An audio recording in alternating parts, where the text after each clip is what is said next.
Hello, everyone. Most of today's news talk about the diplomatic efforts going on around ending Russia's invasion of Ukraine. Whether they will yield anything, that is a big question. Because, as we said before, the goals of the parties involved are diametrically opposite. We know that Donald Trump plans to talk about it during his visit to Scotland. Again, at this particular point, Trump is pissed at Putin for lying. It's like, yeah, you should talk. So he is supporting Ukraine. But again, let's not forget that can change. That is not reliable. There's also the conversation with China over the mounting evidence that China has been not just carrying on trade with Russia, but specifically supplying parts that are used in Russia's military-industrial complex, such as drone engines, for example. So, again, China is denying everything. They're saying, well, it's not our fault that there are some dual-use products. Yeah, I mean, guys, let's not play stupid here. Yes, it is possible to use the same drone engine for the drone that you use to take pretty pictures, beautiful aerial views and stuff like that. And you can use it for a drone that goes and slams into an apartment building and kills a bunch of people. But when Russia suddenly starts ordering hundreds and hundreds and hundreds of those, you can probably make a reasonable assumption that those are not all for photographic drones. You can probably conclude that it's probably for some other purpose. So the fact that China is spewing bullshit about this whole thing, it's kind of amusing because I don't think anybody's buying it at this point.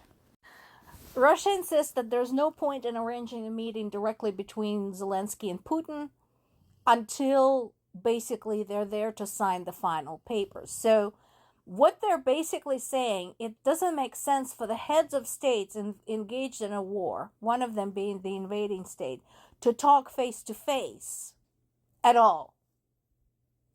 They only should meet to sign the final papers. Of course, we all know what Russia wants is for Ukraine to sign the capitulation. Not gonna happen. This bit here, Zelensky toured a factory producing interceptor drones on Friday. Guys, don't put that shit into press.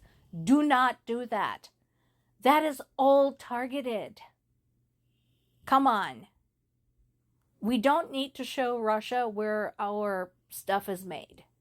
But going back to the conversation about air defenses, considering how long it has taken to procure the Patriot air defense systems, interceptor drones are likely going to be the primary source of air defense in Ukraine going forward.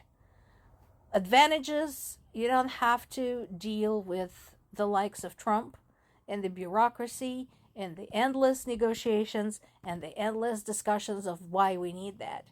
And they can be made domestically. And as we said before, the advantage of the drones is that they're relatively inexpensive. And Ukraine is getting really good at that. As of right now, case in point, there's an agreement between the partners that they will provide funding for 3 Patriot missile defense systems. The discussions are underway to try and get 7 more, but again, look how long this is taking. The discussion of Ukraine's anti-corruption efforts continues in the wake of the disastrous bill that very nearly stripped Ukraine's anti-corruption offices of their autonomy from Ukraine's government. Fortunately, Zelensky had the good sense to restore their autonomy. But again, I have a feeling that Ukrainian people are left with a very sour aftertaste in their mouths after that. And so right now, basically, these organizations are trying to reassure the people, hey, we're still operational, we're still carrying out our efforts.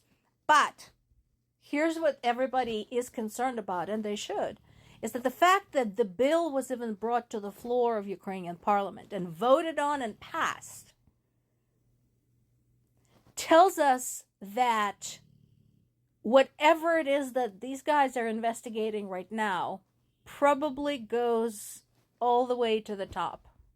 That is not good. And I mentioned before, the question of corruption is one of the biggest things undermining Ukraine's credibility in the international arena. So this is a problem, and I'm sure everybody's watching. Right now, the areas to watch are getting way too many when it comes to military actions. So Russian military continues to try and take Pokrovsk in the east. That's another one of those that they have been trying to take for months, if not over a year. It is a crucial logistical hub. It's not big, but it is important. So that's going on. In addition, there is pressure in the Sumy region and down in the southeastern portion around the Zaporizhia region, my native region. There's a lot going on there. Also, there has been a weird, surprising outage in the SpaceX Starlink satellite network, which Ukrainian military relies very heavily on during this time.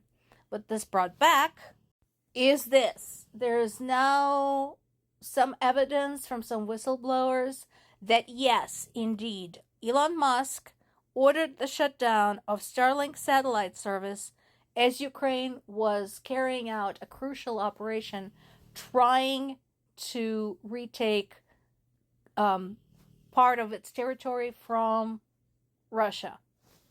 This was early days. This was back in 2022. And Musk had vehemently denied that he did anything on purpose. However, this brings back the question, how is it that one unelected official, a civilian, had that kind of power when dealing with a foreign ally? Because that was a disaster. Basically, suddenly the army, the commanders, the equipment, everything in that area found themselves mute, deaf, and blind. So, whether it will be investigated in the United States or not, that remains to be a question, but it should be. And of course, the question also is, should Musk remain in control of Starlink? Because if it happened one time, it can happen again. BBC, what the heck? School leavers losing their lives? How about school dropouts? Were you using, I don't know, Google Translate to translate from Russian into English? Come on. But as funny as this headline is, the question is serious. So what is this about? Russia for a while swore up and down that they're not gonna recruit children. Ukraine's age requirement for joining the army right now is 25. So you at least have some kind of mental development and some kind of frontal lobe development by that age.